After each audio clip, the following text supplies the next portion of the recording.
I'm Michael Klein, Chargé d'Affaires of the U.S. Embassy in Jakarta. The long-awaited month of Ramadan has arrived. Let us welcome this holy month with gratitude and joy. May this month bring you peace, joy, and good health.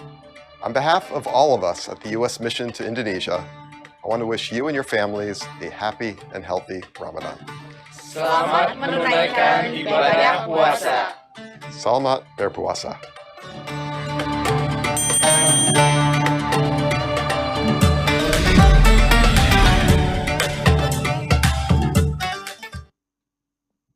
Hello, good afternoon, everyone. Good afternoon and welcome to At America, the U.S. Embassy's American Center, with me, Patricia Elizabeth, as one of the e-guide here. Today at America, in partnership with USAID Indonesia, create this amazing event titled Decoding Democracy and Human Rights in the New Digital Era. In this event, you will get an opportunity to explore how technology is changing the way citizens gather information, participate in civic spaces, and engage with their governments. Also, you can discover the opportunities and challenges of shaping a digital democracy that advance democratic values and respect for constitutional rights. Before we start, we have trivia quiz for you who join us via online platforms. And the question is it true or false? The United States and Indonesia are among the top 5 largest democratic countries in the world. You can submit your answer to our social media platforms, and if you can guess correctly, you will get a live shout-out from us at the end of this event. And now to begin our insightful discussion, we have opening remarks from Mission Director USAID Indonesia. Please welcome Pak Jeff P. Cohen.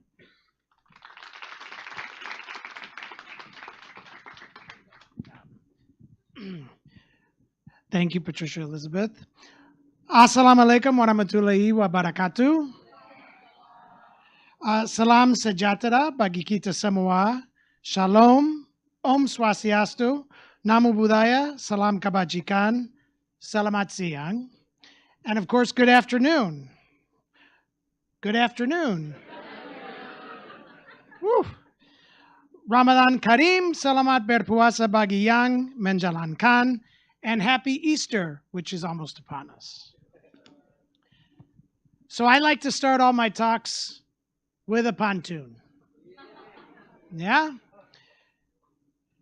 Que at America cari hiburan sekaligus informasi, ikut diskusi dan belajar bersama, gunakan teknologi untuk dukung demokrasi, menuju Indonesia Emas 2045.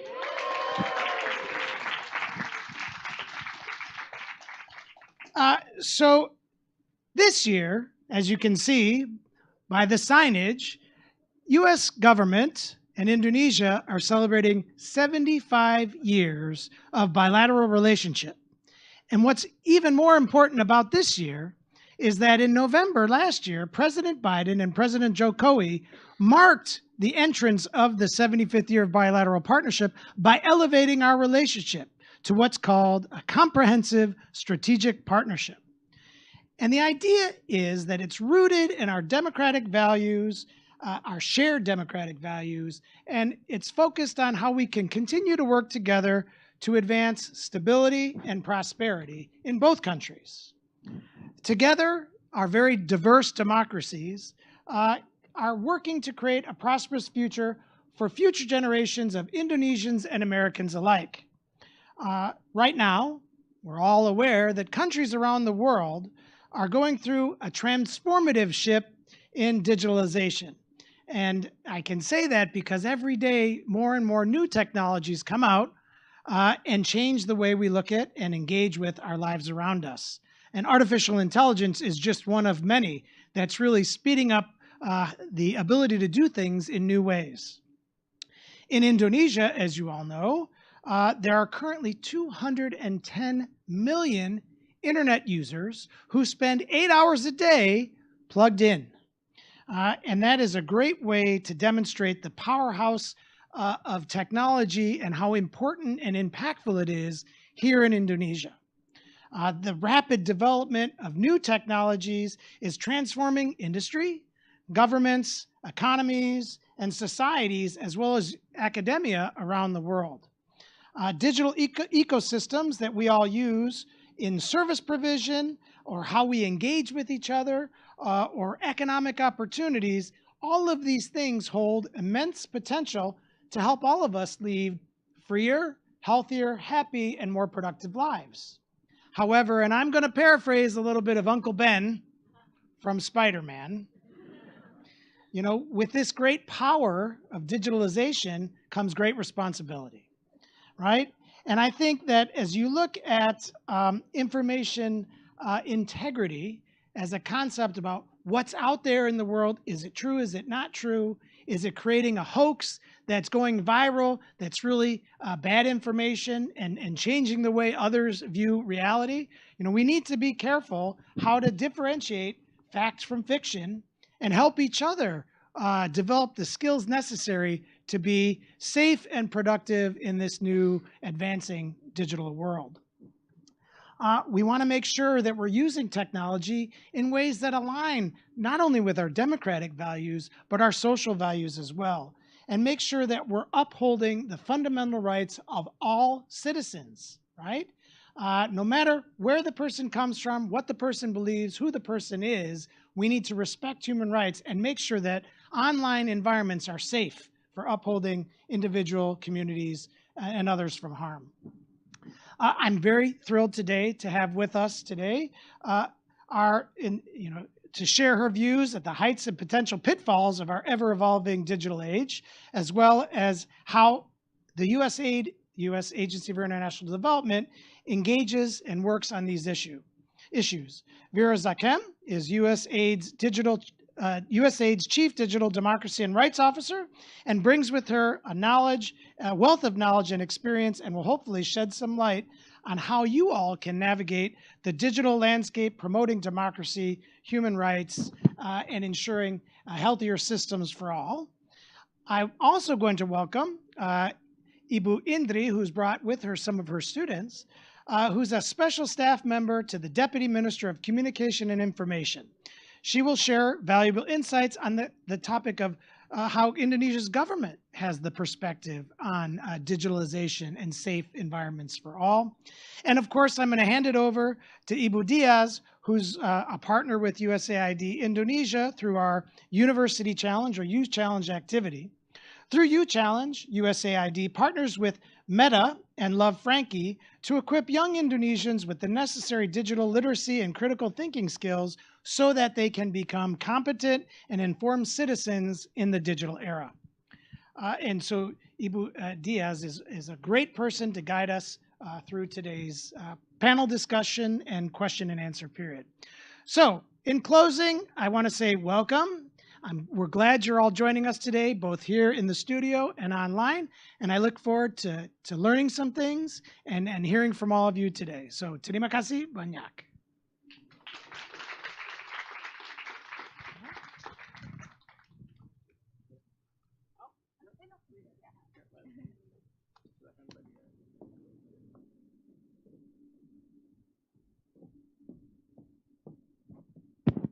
Selamat siang, teman-teman semua. Good afternoon, everyone. Hello. Our discussion today is on decoding democracy and human rights in the digital era. And as by Jeff mentioned, we're very lucky to have two amazing panelists with us, whom I'm going to call on stage. Ibu Vera Zakem, USA's Chief Digital Democracy and Human Rights Officer. Silakan, Ibu Vera. And Dr. Indriaswati Diah Saptaningrum, Advisor to the Vice Minister of Communication and Informatics. Silakan, Bu Indri.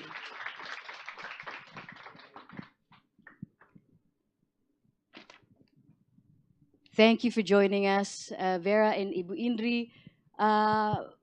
As you can see here, we've got quite an enthusiastic audience. They look like they're ready to ask questions. So which universities are here? Universitas Kristen Indonesia, give me a shout out, please. Come on, you can do better. You can do better. Come on. Mana semangatnya, Uki? Okay, and Ibu Indri's own students. Teman-teman Atma Jaya, mana semangatnya?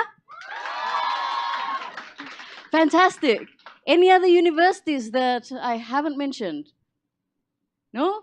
And we also have people joining us online. We have Tanjung Pura University joining us from the American corner of their campus in Pontianak.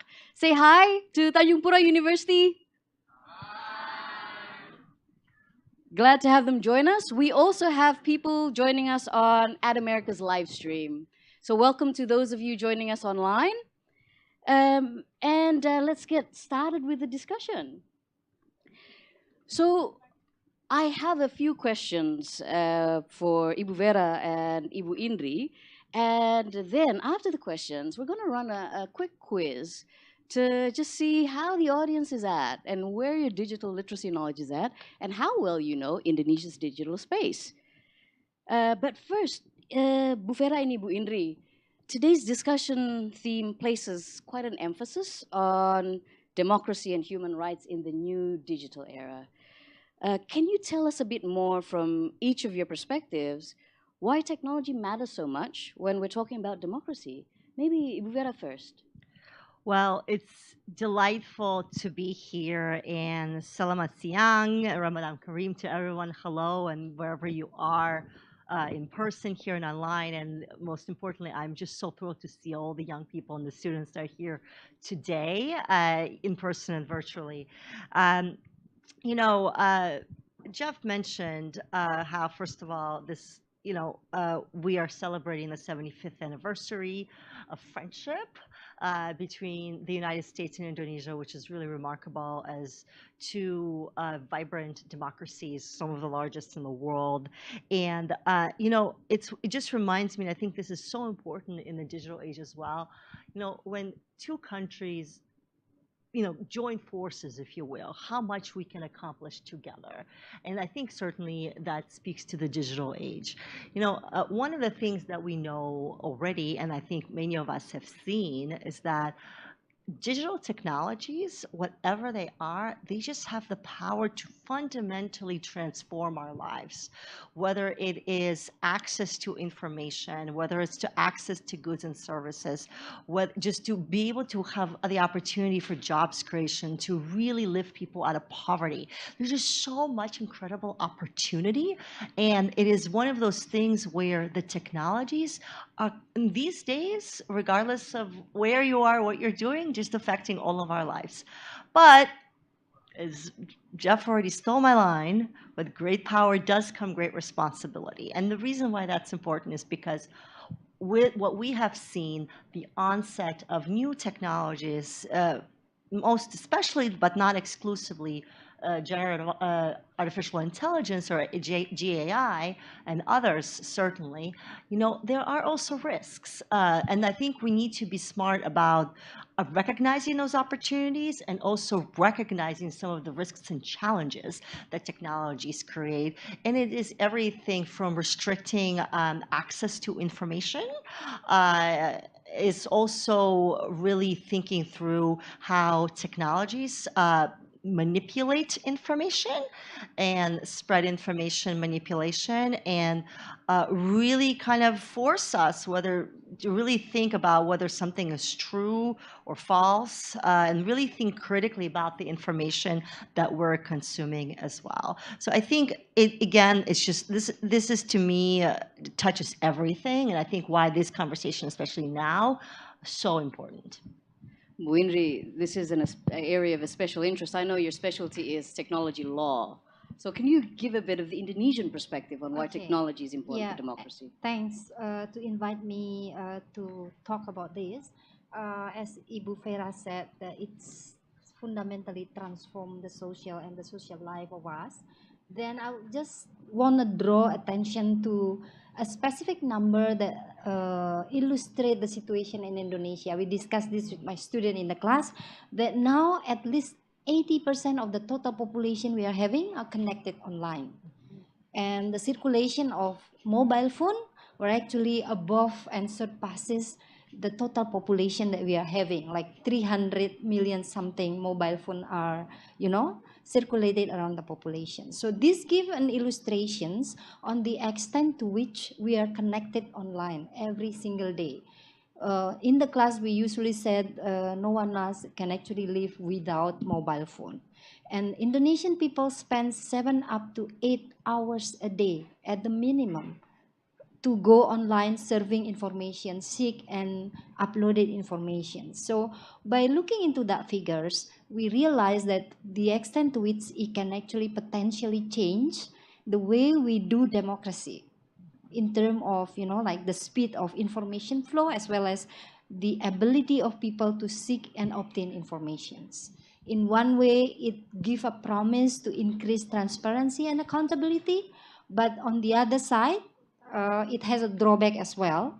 Like Ibu Vera mentions, we are dealing with a huge number of misinformation and disinformation and hoax every single day, including with the use of AI to, for example, mimicking the voice, cloning the face of prominent figures and do different things with that. So it's in a way it's good and bad. It depends on the way we deal with that. I just want to hone in on a specific term that I've heard people use repeatedly, digital democracy. What exactly is digital democracy?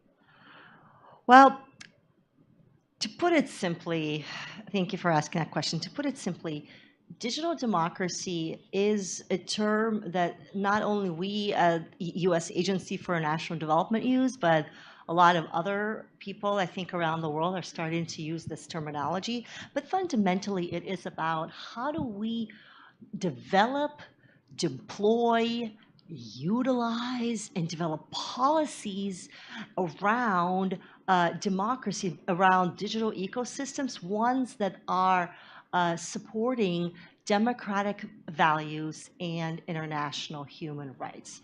And we do it in a way not to do it alone, we do it all together as part of a multi-stakeholder, but everyone on deck type of an effort, type of a community, but really think of how to responsibly develop those technologies in the digital ecosystems, particularly as you mentioned, how the world has just come on, really come online, the usage of phones, the mobile in Indonesia and so many other places, but do it responsibly and think about that responsibility. Think about also democratic values and human rights right at the outset, not at the end, but at the beginning. So that is what we're talking about here. Is there a specific context that Indonesia sees in terms of digital democracy, Bu Indri? I think, yeah, in a way, like following up what Ibu Vera has said, in practical, what we are witnessing now is that it's also changed the way we do democracy in terms of, for example, increasing accountability of democratic processes. Then as people, the flow of information now very fast, people can actually do a live monitoring about things. Like looking back into the recent, for example, general elections, people are willing to actually upload it, footage, videos, pictures, just to help strengthening the accountability of the political processes that is taking place on the ground. So in that sense, we see that the mediated technology practices of democracy is good for the citizens. In a way, increasing the participations, provide enabling opportunities for them to also speak out loud. Yeah, something that we've never seen before. People from Kalimantan can speak directly to the public official here, flagging important public interest issues there in Papua, in Kalimantan, and elsewhere in eastern Indonesia, which may not be feasible without technology. Something like that. Yeah, I'd like to touch on that. You mentioned that it should be centered around citizens. And that to advance digital democracy, we do need to put people at the center of technology. What does that look like in practice? Bu Indri gave a few examples of people from different regions being able to be present here online. But what are other aspects that you can take from that? Yeah, no, absolutely. And I would mention three things. The first is, and I think, again, I would invite people from all over Indonesia, especially young people. Your voice matters so much in this space, in the digital space, to make sure that your voice is heard and be part of the policy processes, contribute to them, engage, and to advocate for the principles that you believe in, to make sure that the digital technologies that are developed and how they're deployed here are really in line with, with the rights, respects, and democratic values. Second, and this is a responsibility not just, I would say, U.S. government and other partners and donors alike, is to make sure that the investments collectively that we make in the technology ecosystem are also, when we think about our investments, are also in the digital space, are also supporting democratic values and the human rights. I'll just give you one example. I was at the United Nations Internet Governance Forum, where through the multilateral organization called Freedom Online Coalition, we launched the donor principles for human rights in the digital age. And that's what this is about, with 38 partner governments signed on to them. And why this matters is the fact that it's our collective, it's the we, it is all of us together have that shared responsibility, even as investors and as donors in the space. And the third piece, particularly with the other piece of the people, is that, really, first of all, educating yourself and educating others about the risks and the opportunities about technologies or about digital technologies, and making sure that for those of you who are interested in career in tech as well, that you are there at the beginning and you are there to make sure that those technologies are developed responsibly, really at the outset, not at the end before it's too late. That's what's it. Bu Indri, I'm going to ask a slightly different slant on that. What are some of the challenges in Indonesia that you see would relate to putting people at the center of technological development? I think I can point out at least two challenges that we are having. First is about equal access, and that's also related to the problem of infrastructure and the capability of the state to provide adequate infrastructure to ensure that everyone from the other corner like Aceh to Papua has equal access to benefit from the advance of the technological innovations.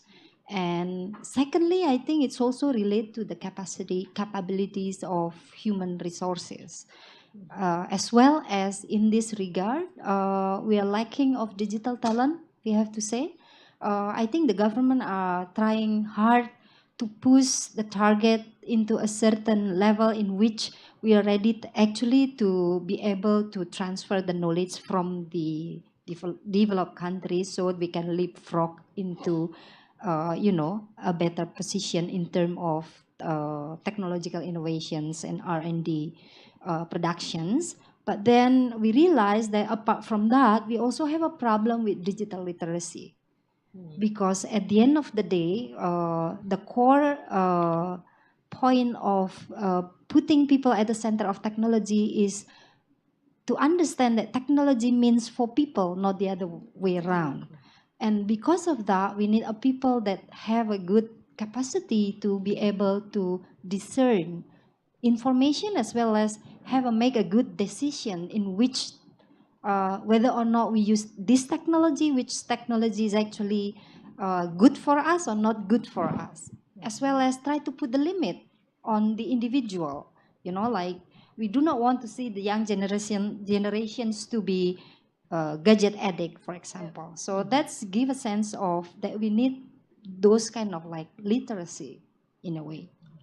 I think you also touched on something that I know is important for you, Vera, information integrity, right? And I think one of the challenges also that people face right now when engaging in online civic discourse is trying to figure out whether information is credible or not. So can you speak more about the role that information plays in digital democracy and some of the initiatives that are out there to make sure that there is integrity of information getting to the audience? So I'm glad you asked me this question because information, as I mentioned, information integrity and resilience.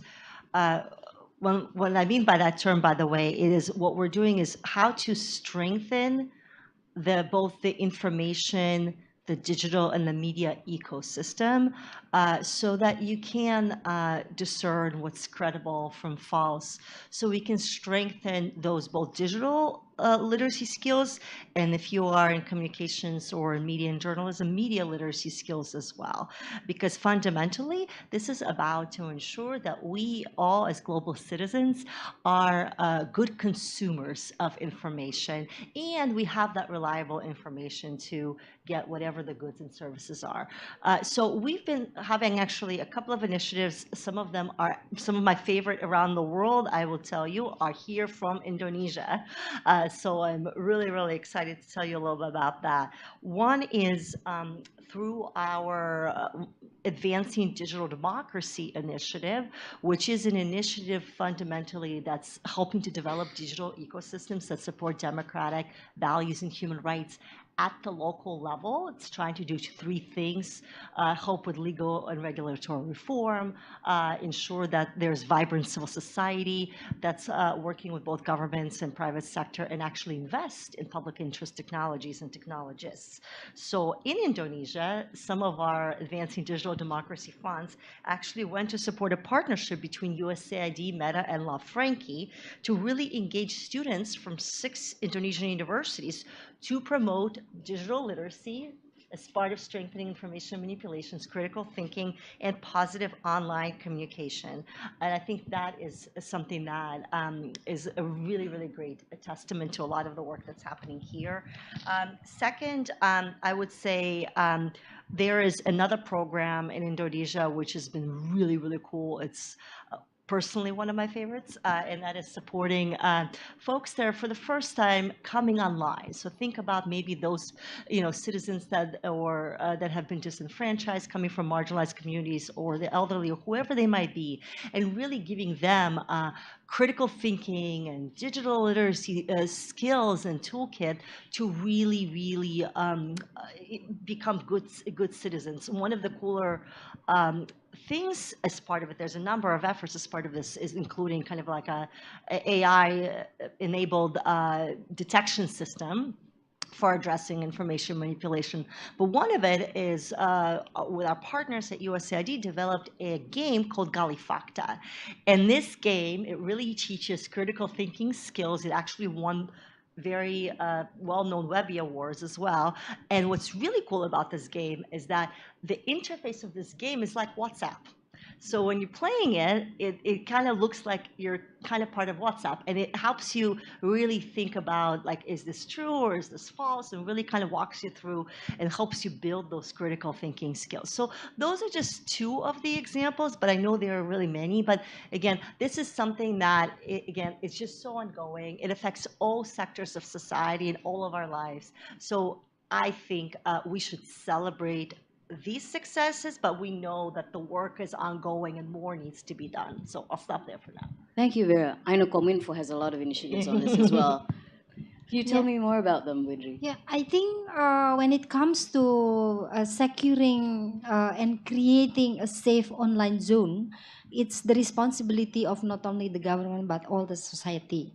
And we are witnessing, actually, it is evidence that together, Cominfo has its own initiative in checking, and every time now and then try to do and try to evaluate and try to do an like government program to make sure the information circulating online is actually safe for people, including try to eliminate every single year we are coming for reporting how many thousands actually the government initiative with their program they do and try to take down from the internet because of it considered as hawk and disinformation type of informations.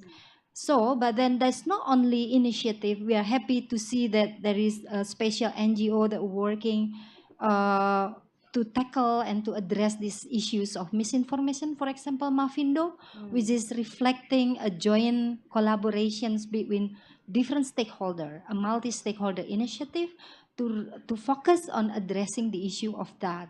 Other than that, we also see that journalists is now again and again try to also introduce check facta. For example, the major medias like Kompas, Tempo, they actually try to provide online website dedicating to do a check facta, including when we have a general election recently, they do broadcasting to really real time doing check facting of information even mentioned by the candidate of the presidential elections. So this give a sense that uh, it's a promising initiative in which more and more people are aware to contribute and see that this is the same and the problem, a collective problem of the society. So it's the responsibility not only lays to the government but also lies on the hand of the people, including the young generations in this regard.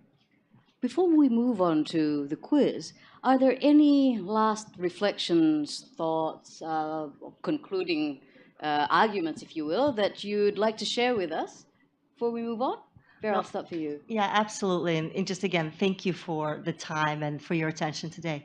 I think the one thing that I want to impart on you is this. It's everyone's responsibility. We need to be working together.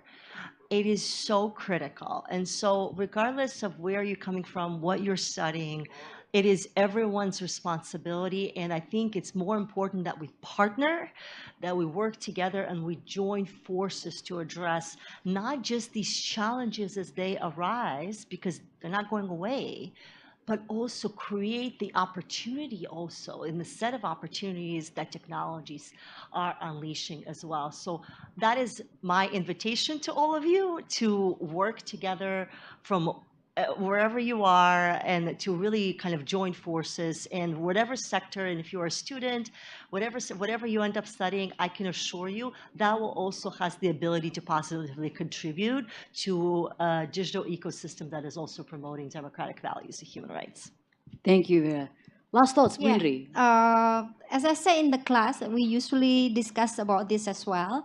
What should we do with the technology? I said, this is something, reality that we need to embrace rather than we need to avoid, because it's something inevitable in our life and we get depend on it day by days. So contributing in the process of creating a good technology is responsibility of all of us, and we don't need to wait until you graduated. We need to start from the day to day by a very simple action. For example, try to do two-step verifications to make yourself being secure when you do online activities, as well as creating and contributing to promote a more friendly and safe online information for other users. That's a simple step that I think we can do, all of us. And then the second things we can do is engaging, because it provides us opportunity then start to engage in public interest discussions, because by doing that we are becoming an active citizens by the help of technology. I think if we can do that, then we can actually eliminate the circulation of hoax and disinformations, and then create and help to promote a more productive content online that help other people as well. Thank you, Windri. Thank you, Vera. Can you join me in giving these two amazing women a very warm applause? Thank you to both of you. Okay, as I mentioned, we have a quiz prepared for you. Also, audiences online, feel free to join. And we have prizes for the winners of the quiz. We're going to select 3 winners. So, Ad America team, can you please show the QR code for the Kahoot? It's over there. You can scan it with your phone, or you can put in the game pin in the Kahoot website.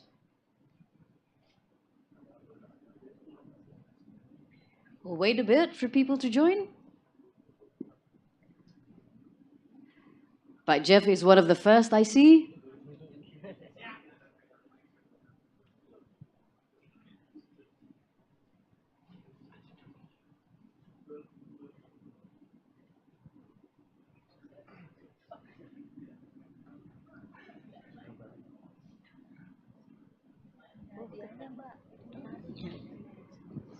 Let's wait for a few more minutes. Again, we have prizes for the 3 winners of the Kahoot quiz. For audiences joining online, if you do win this quiz, the prize will be sent to you. So make sure you join. Ooh, 55.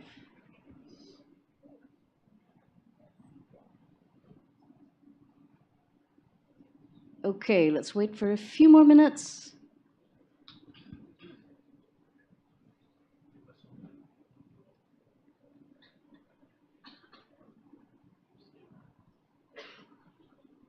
Okay, 60. Shall we start? That's a good number.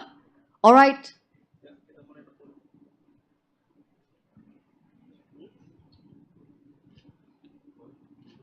Can we show the first question, please? How many active social media users are there in Indonesia?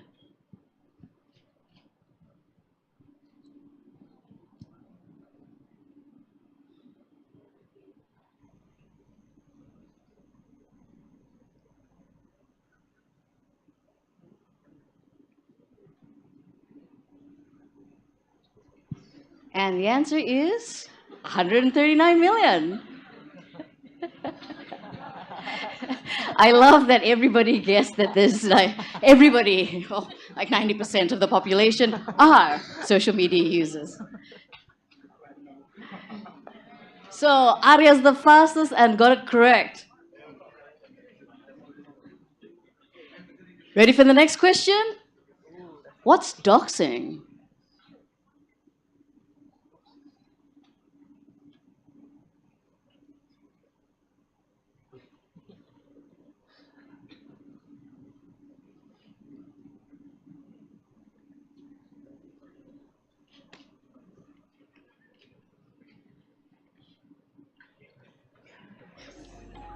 Yes, I'm glad people got it right. Doxing is revealing someone's private information online without their consent, something that you should never do. Okay, moving on. Arya got it right again. Fantastic, Arya. Going very strong here. Next one. How much time do you think the average Indonesian spends each day on social media?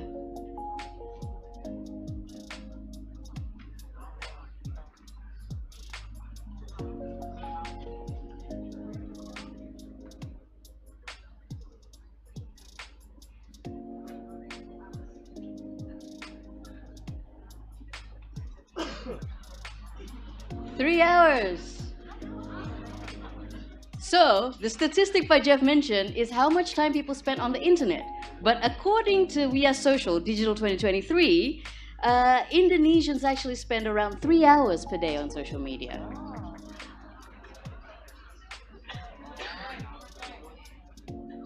Is Arya winning? Wow! Arya's winning again.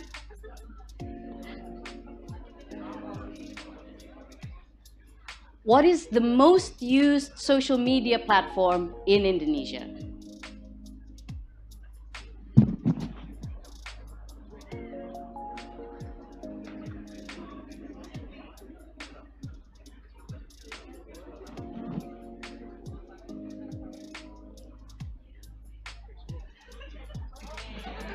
WhatsApp, yay! Okay, 23 people got it right. According to We Are Social, WhatsApp is the most used social media platform in Indonesia at the moment. Anmeka is taking the lead. Interesting. Wawa Untan is on fire. That's looking really cool. Last one. What's the first step you can take to check whether an image is real or fake? What do you do?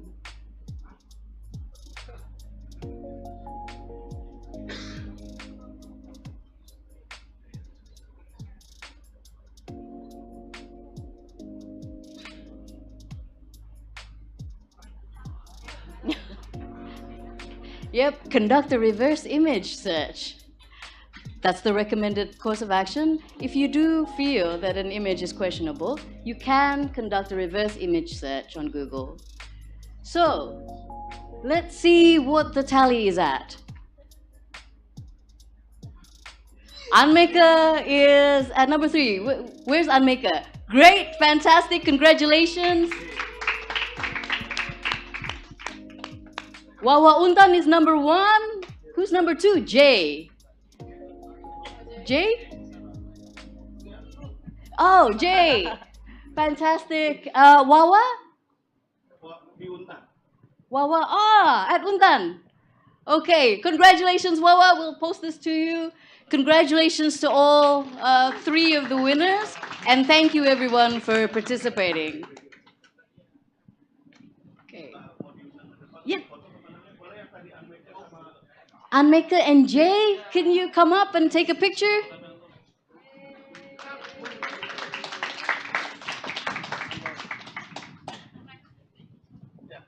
Anmeka, congratulations.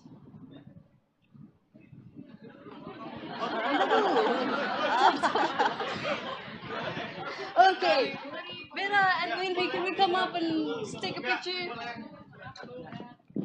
Okay, let's go over here. Forward.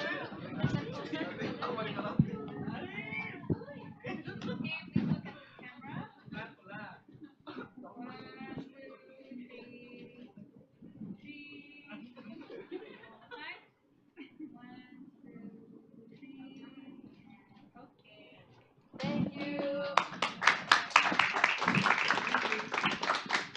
Thank you, everyone, for participating in the Kahoot quiz. Wawa, we will get your swag back to you soon. We're now open for questions. I'm going to invite our online audience first, actually. So, hang on. Okay, this is an interesting one. I think to both of you. I have a question from Gilang online. How do emerging technologies impact the right to privacy and data protection? Okay.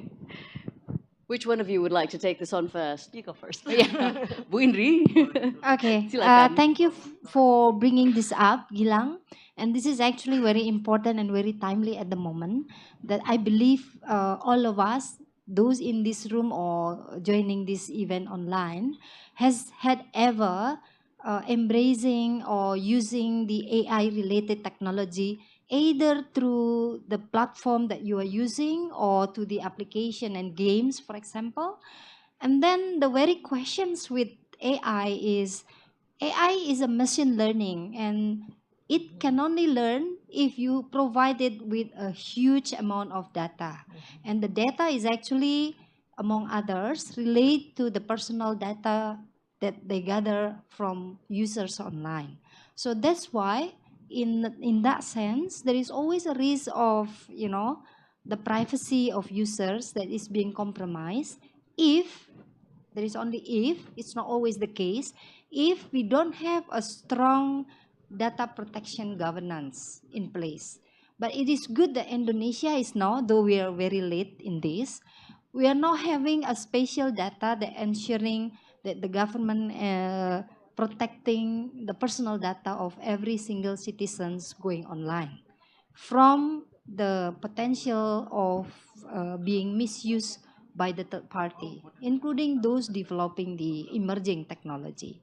So in that sense, I think, yes, it is true, there is always a risk, but we need to not to be afraid because we have a safeguard on that. That is the law that ensure that all the personal data is being protected and cannot be transferred and being used by the third party unless we are consent to the use of it.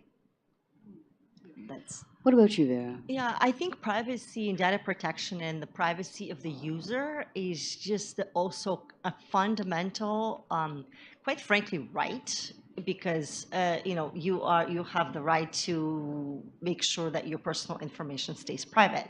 So there's a couple of things I want to talk about. One is certainly governance structures for sure, and making sure that there are laws replaced that protect privacy and citizen privacy, and as well as protect our data as well. And the trick also becomes, how do we actually enforce those privacy laws and regulate them? So that's on the government end. On the technology end, I think it's really important that companies in emerging technologies, most especially now with AI, because AI is moving so fast, faster than we can even imagine, and there's just still so much that we don't know, is really incorporate a principle called privacy by design. And so what that means is, as products are actually developed, as technological products, they actually think about privacy at the outset of how do we ensure, how these technology companies ensure that the privacy, user privacy, and the privacy of citizens is actually thought of at the very beginning, so that data is not being compromised. And then also there's a responsibility on the citizen as well. And that is, which I think this is where kind of in the construct of kind of training and really being literate around privacy as well. And that is, I want to just mention a quick thing about cybersecurity. Part of privacy protection is, you mentioned, like two-factor authentication, right?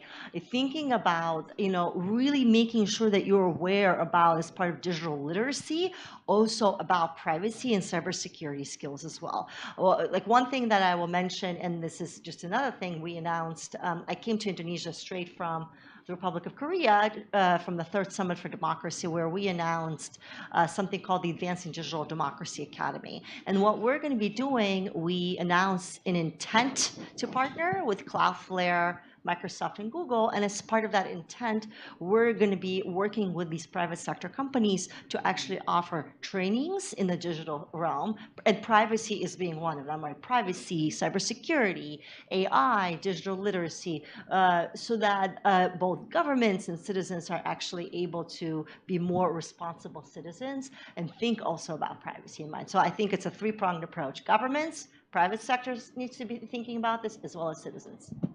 Thank you very much, Indra. I'm going to go to our friends at Untan. Any questions from friends at Untan? Silakan.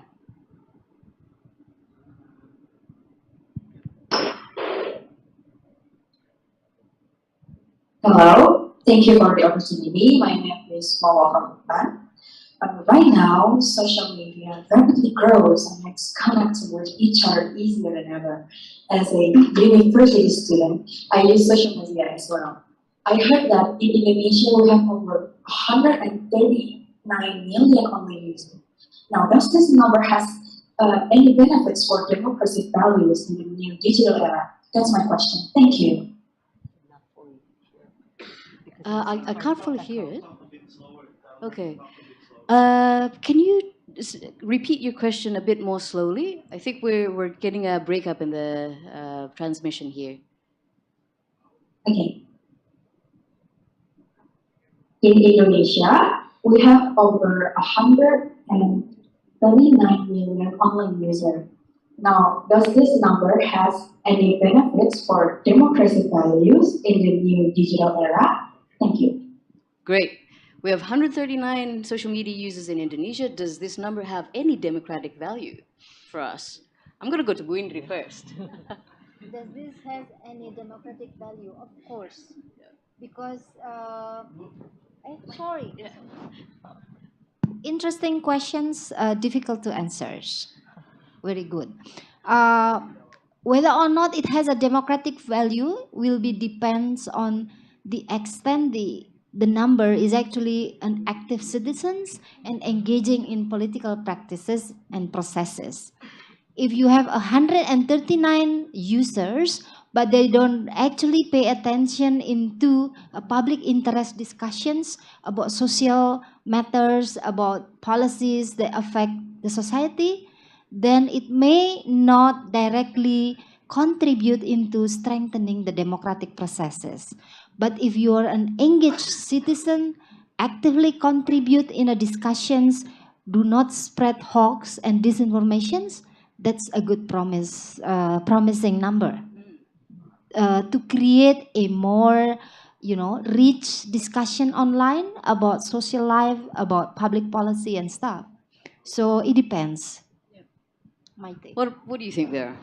I couldn't agree more, right? I mean, part of being online and having access to all this information is also being not just informed consumers of this information, thinking critically about what we're consuming, but being active and engaged, informed citizens. I was just, it kind of reminded me, we were talking about the story. If you think about how many of you remember the Arab Spring, and here was an event when social media was just coming online, when we were just waking up to social media.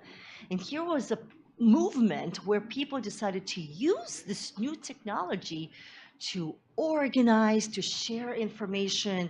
And in some ways, it was beautiful because it was using the technology or using this medium, this new medium, to really become more engaged and active citizens. So the numbers can vary, but I think I totally agree, as long as we're all informed and active and engaged and responsible citizens, and I should say follow through and share that enthusiasm and engagement with others, with our friends and family, we're all contributing, I think, to democracy. Thank you. Questions from the audience here? Yes. Whoa, lots of questions. Okay. Yes, please. Yep. Thank you for the opportunities. And my name is Anya, and I have a concern question about impact on citizen engagement. Citizen engagement. Oh, impact on citizen engagement. Yeah. So my question is, how has social media use correlated with voter turnout in recent elections? Hey. So Anya's question is how social media engagement correlates with voter turnout. Windri, would you like to take this one? Thank you. I think we noticed that in the recent elections, the early voters, the first voters turnout is actually very big as compared to the previous one, and one of that relates to the extent to which a lot of people were actually encouraging and promoting this through social media. So it's not only KPU that has the advertisement about let's do repeating again and again broadcasting through the main television channel, but I believe the Gen Z is no longer watching televisions. So what we are looking at is the social media, and the social media becomes a prime medium in which many people, not only the government, not only the KPU, but many of us were actually promoting that every single voice of the young is meaningful toward a better government in the next 5 years that we elected. And because of that, we see that the compositions and the numbers of turnout of the young is actually very high, including those at the senior high school or SMA, is actually very high in this recent election. Thank you. Anya, does that answer your question? Fantastic. I saw a few more hands over on this side. Yes. All right. Thank you. My name is Alexander, and I would like to ask about the difference from United States and Indonesia about the regulations. That we know that Indonesia more likely user of social media are so a lot of about using like social media like that. And then I want to talk. I want to ask about is it difficult that our country in Indonesia to joining the decoding democracy of human rights in a digital era that we know all in our citizens, not about only younger, but there's elders that not using a social media. That's could be only younger that knows about in this information, but the elders know. And I know that a lot of in Indonesia from another place, province, and not uneducated well. That's why I think this is difficult to joining the past this era with good or not. And what about in the United States? Is it going well or not? Thank you. I think Alexander raised a really important point about the digital divide here. What you're saying, Alexander, is it's not just regions, but it's also there's an age gap between different generations using social media, and what does that mean for digital democracy? Yes. That's a super interesting question. Vera, I'm going to turn to you first. Yeah, that's a really great question. So I think you just nailed the first part of it. And I think there's two pieces, I think. There is the digital divide between maybe like the urban environments and the more rural environments. So the first piece of it is really increasing access and connectivity. This is something I can tell you in the United States, in my country, and in countries that we work in around the world as part of U.S. Agency for National Development.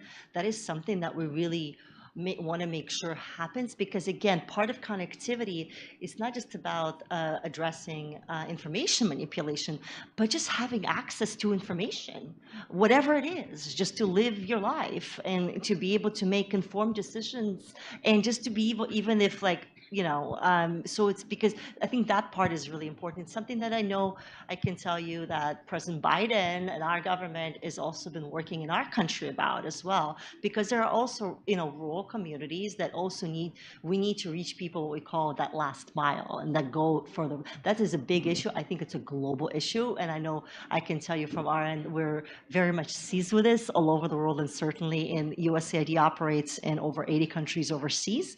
And this is something that's part of our agenda. And the second piece I think is really, really important, and that what you mentioned is the also demographic divide, right, between the youth and maybe parents, grandparents, generations, aunts and uncles. And this is the thing. We know that information spreads via a number of ways, right? And people consume information differently. So some people consume it online. We know the young people really consume this online, not exclusively, but there's a higher numbers. There are people who still use traditional media, right? Whether it's television or print or radio. And especially when you get to the more, I would say, rural communities or the older generation, it is often through the word of mouth, right? Because your friends and family often are kind of become your trusted networks. So I think as part of it is, in addressing information manipulation and strengthening information integrity, all of you, as you become a sort of just grow in your education and think about critical thinking and digital literacy skills, you have this tremendous opportunity to pass those lessons to your, moms and dads and uncles and aunts, and really strengthen it, because what happens is it becomes a multiplier effect.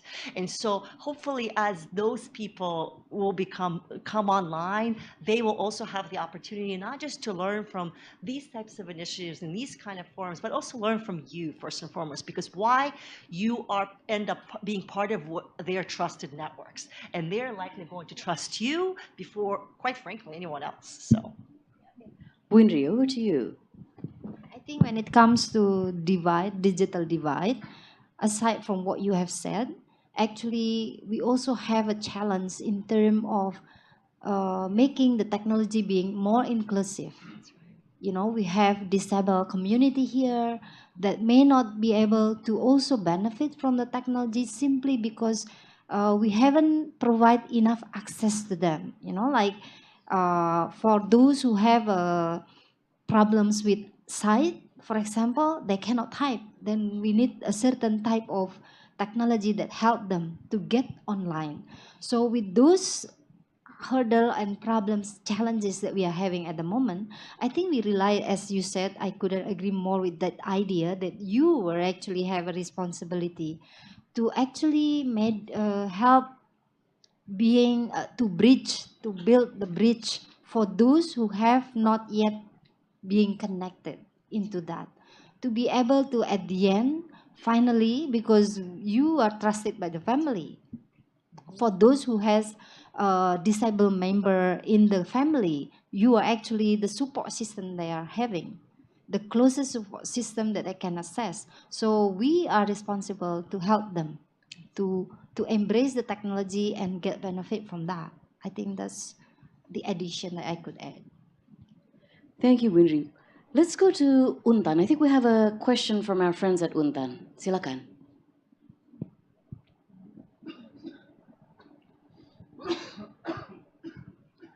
This. Okay. Thank you for this opportunity.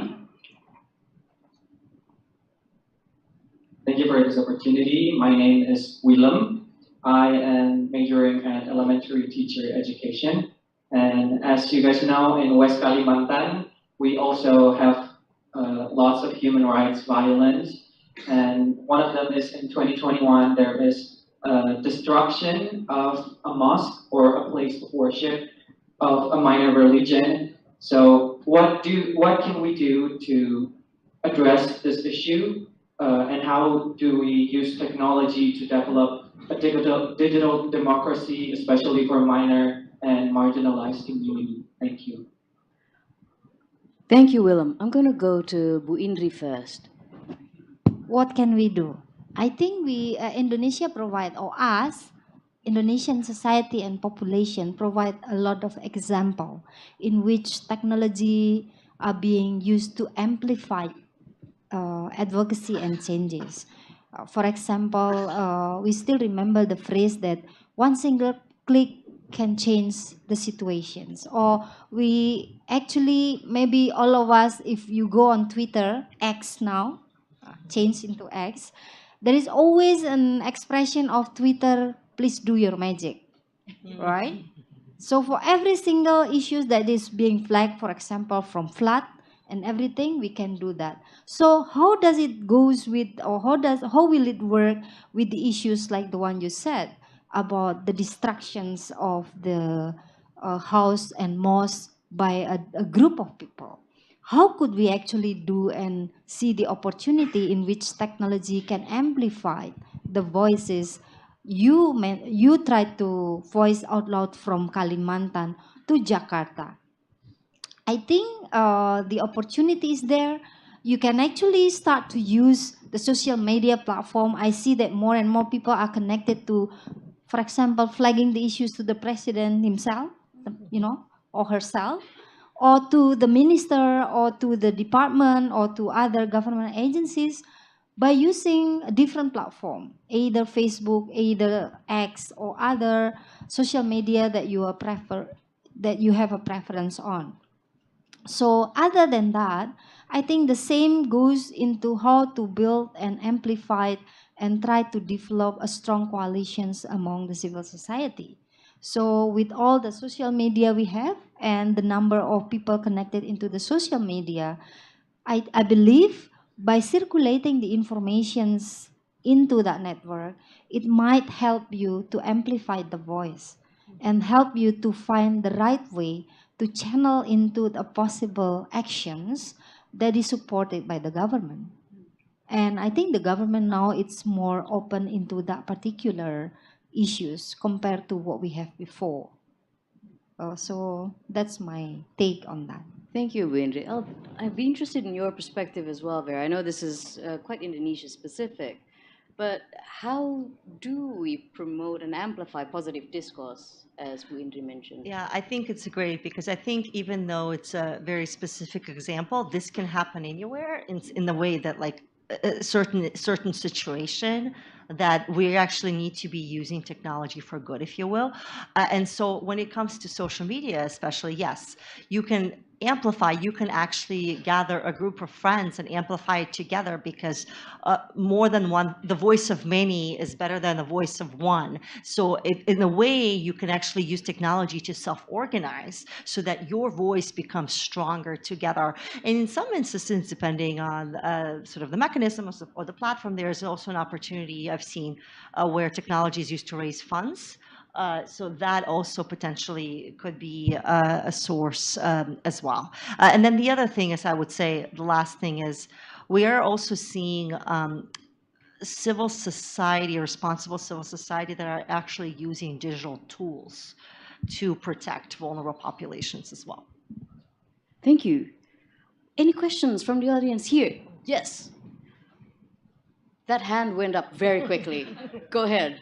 Okay, thank you for the opportunity, and hello, my name is Sarah. I'm from Christian of Indonesia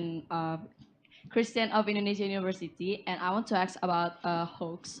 So there's so many people don't care about when they spread the hoax, and don't care about mental health if the hoax about he or her. And what is your best solution for people so they don't spread the hoax? And I want to ask another question about AI.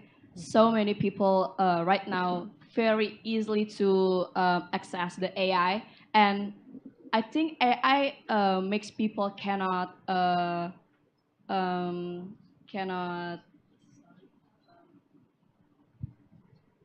think, cannot improve their skills. So what is your best solution about that? So because there's so my friends, like example, my friends, when they get assignment from the teacher, and they always using AI, and I really hate them when they use AI, because why don't you just search by yourself in Google, because there's so many answer on that, because AI you can get your answer so easily, and so that makes their brain cannot work hard. So what is your best solution? Thank you. Thank you, Sarah. Vera, maybe you first. Yeah, a couple of aspects of the two questions that I want to address. First, on hoax and information that is being manipulated online. So in terms of stopping people from spreading it, I mean, again, that's where all of you come in, and making sure, especially like when you have multiple sources, what you think is credible information, share that with people, especially people that you know, because sometimes, people spread disinformation very inadvertently. They're not even sure that they're actually spreading something that's potentially false, or could even cause action, or could cause real world harm, right? So I think if it's I would really urge, if it's people that you know, just offer them, if you think there's, to encourage them to think critically. If you think there's multiple sources of information that you think is more credible, like, just educate them. I think the education piece is really, really important. You're never going to win all the battles, but I think the education, again, we're going back to digital literacy, how important that is. There's another element to this question you mentioned, and you said something very important, and that is mental health. Now, we haven't talked about this, but I do want to talk about this real quickly before AI.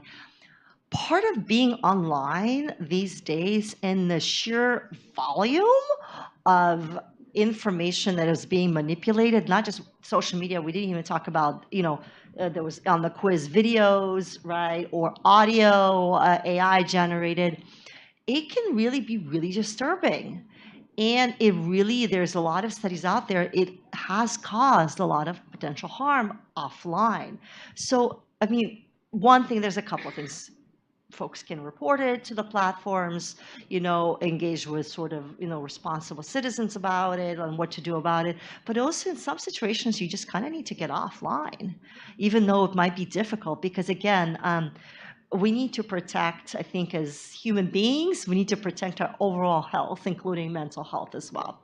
Now, on AI, this is one of the challenges, right? It has this, at the macro level, on the grand scale, it just has this enormous amount of opportunity, right? From like I mentioned, economic growth, job creation, innovation, all of that. But like it's again, part of it goes back to education, right? If you want to, I think, advance in a society, education becomes so important, and it's so important for, I think, just to do research, to really investigate, to really be inquisitive and get the questions yourself. So I think it's just a matter of encouragement. But I agree with you, because now these AI tools are just widely available, and people are like, oh, I'll just use the easy way out, right? But again, I think it's just more part of being sort of a lifelong learner as well, not just when you are in a university. It's just constantly asking questions, being inquisitive, and really doing the research. I mean, that's, we have to, again, keep on talking about education, but really that is really the fundamental for so much of this. Bu Indri, over to you. Okay. For the case of how to prevent the people not spreading the hoax, there are two things I believe we can do. Perhaps some of you are familiar with the expression saring sebelum sharing, right? So first of all, we need to apply that for ourselves. Think about it again. When every time you receive informations, before you click, you think about it first, because once you click, you cannot control the extent to which it's going to be circulated to how many people. I always ask my student to do this, and we keep repeating this in the class, that aside from that, so we need to do an active role as individual using our own gadget, because we are an active user of social media here, WhatsApp at least, Facebook, Insta, or whatever you name it, Snapchat, and so forth. Secondly, there is always a mechanism provided by the platform to flag and to report if an information is considered as fake or hoax. Then you need to go into that platform, search and report. Then if we can imagine, if more people are reporting that this is false, then the platform will take down and are actually obliged to take that down. So by that, we can actually stop that information from being circulated around. That's two practical things that I think we can contribute, both of them. On how to use the reporting in each platform, we might need to, get familiar with that, but that's not a big deal. I mean, it's easy peasy one. So everybody can actually do that once they get used to it. Secondly, with AI, you said that this is a challenge I face with my students as well. They're very smart in using that, and we can actually know from the way they present. But then, whether is it good or not, it's good up to the level if you don't do plagiarism. And thanks God that technology also provide educator like me with instrument, because if my student, if they do essay and put it online, they need to go to Turnitin check first. And in the Turnitin, there is a special tools that can actually detect whether this is AI generated or not. That's one issue. Second issue, I think it's not also, I mean, AI should help us. So if you cannot blame other people who use that, but maybe we can suggest a good way in using that without compromising academic integrity, because you are a student. By, for example, I always say to my student, not always, but sometimes if we discuss about AI and whether or not we can use this, then I can say, just go and try to check. And then you got an idea. Sometimes you need that to stimulate your brain to think. Or if AI said this, what should I do with my own? So use it constructively so that it will not compromise your academic identity, because it can put your life in trouble. You're going to the, face, for example, you may be banned from that class if the teacher found you using that, and cannot be compromised with that. So again, it need our active engagement as well with the technology, and a wise consideration on the extent to which we can use that to support our life. Thank you. I think we have time for one more question from, oh, from this side. Okay. Let's go for this side now.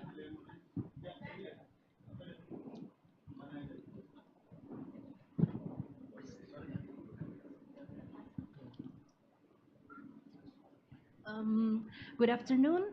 I would like to ask about a similar question regarding artificial intelligence. So, we know that AI is one of the true forms of one step ahead towards modernity in digital era. So, thus, how do we embrace AI to the point that it wouldn't be harmful to certain jobs? Thank you. It wouldn't be harmful to certain jobs. Yes. Okay. Can I get your name, please? Jasmine. Jasmine. Yeah. How do you configure AI so it's not harmful to certain jobs? Jasmine, what kind of jobs are you thinking what of? kind of jobs? Will be threatened by AI? Like program developers or like digital artists in general, actually. Ah, I see. Design. Yeah. Okay. Now this is a hot topic, That's actually. a hard. Yeah. I will tell you, I'm not that piece of it. I'm not as versed about, but I mean, I think it is. It's just. I mean, I think we just need to start again. A lot more to learn, particularly how artificial intelligence can be used and can be used responsibly, particularly around job creation. So we're not going to get into a situation where you're talking about, right, that certain jobs and certain job functions go away, but where AI potentially could be useful as part of the job, but it's not going to completely eliminate the job itself. Yeah, I think, can I just Yes, jump in? go for it. I think Jasmine raised the issues which is very timely now because people, part of the adoption of AI, some of us were afraid that we're going to lose the job. For example, a traditional artist, because now the AI generated content is easily being created. For example, when it comes to painting and stuff, then it takes only 5 minutes to create the picture. If the traditional artists need 1 month. And then also talking about automations, even the legal profession, some of them were going to be diminished and replaced by the automations. So, but my response to that is please do not be afraid because though it is inevitable that some jobs are going to be gone because of the automations, remember AI is actually help us to enhance effective, more productive working procedures. But then it's also have a risk of because it's the automations is gonna actually inevitably will erase some of or will completely put some job out of the job market, but remember that it create a new job. And that, as Farah said, what we need is to be prepared and start to be aware that we need a subset skill, a new subset skill that might require to adapt to the new environment when AI is getting more, more popular and highly adopted by the society, something like that. Thank you. Do we have time for one more question from this end? Can we? Do we have time for one more question from this end? One more quick question.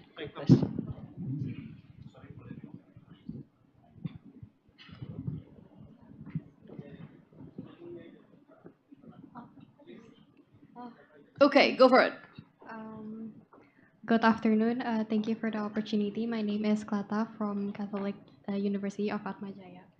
I would like to ask that... Speak up, please.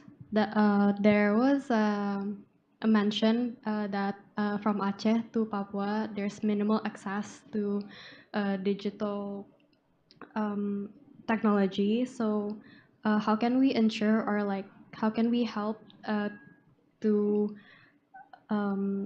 give keyakinan that there's equitable access to digital technologies for all citizens,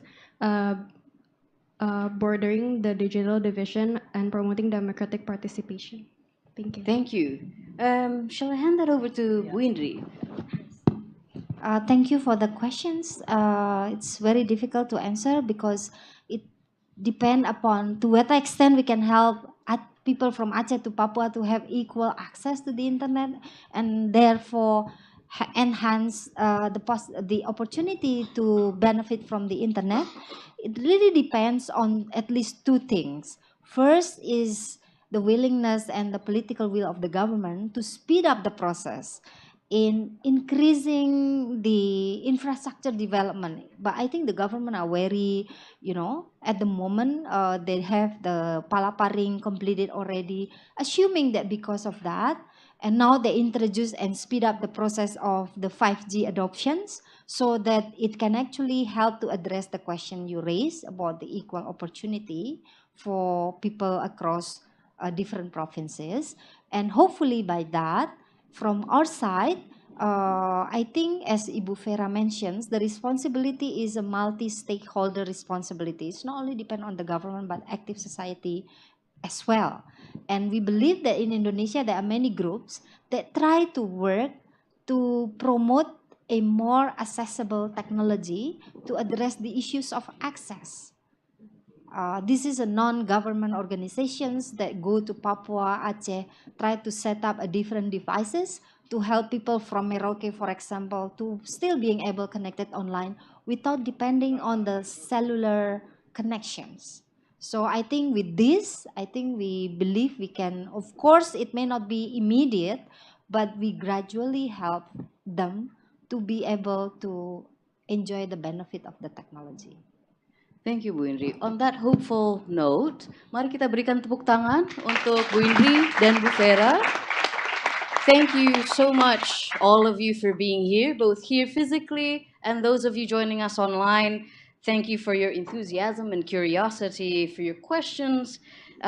Take care of yourself, be safe online, and continue to be kind and caring to each other. Thank you. Bye, everyone. I'm going to hand over to Patricia now. Yes, Silakan. thank you so much, Ibu Dias. And thank you so much to all speakers, Ibu Vera Zakim and Ibu Indria Swatidia. Can we give a big round of applause to our amazing moderator and speakers today? Thank you so much for the insightful discussion. Earlier at this event, we have trivia quiz for you who join us via online platforms. And the question was, is it true or false? The United States and Indonesia are among the top 5 largest democratic countries in the world. And the correct answer is true. The United States is in second position, while Indonesia is in third position as the world's biggest democracies. So congratulations to @AgustinDian_ from Instagram, who is the fastest one who can guess correctly. The last, to keep update for our next amazing events here in @America, you can follow our social media. We have on Instagram, Facebook, X, YouTube, AT America. With that, thank you so much for joining with us. My name is Patricia Elizabeth, and see you at the next @America events. Bye!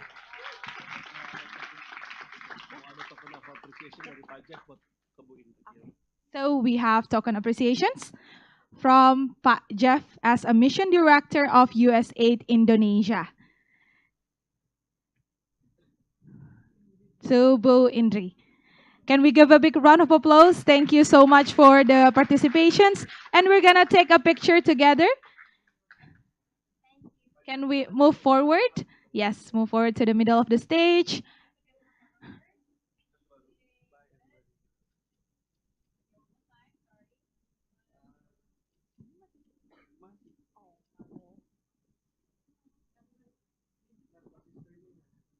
Okay, thank you so much. Once again, thank you so much, everyone, and see you at the next @America events. Bye!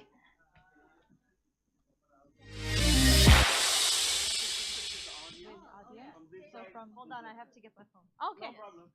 Do you want to take taruh dulu, Bu? Oh ya, boleh ditaruh dulu kali.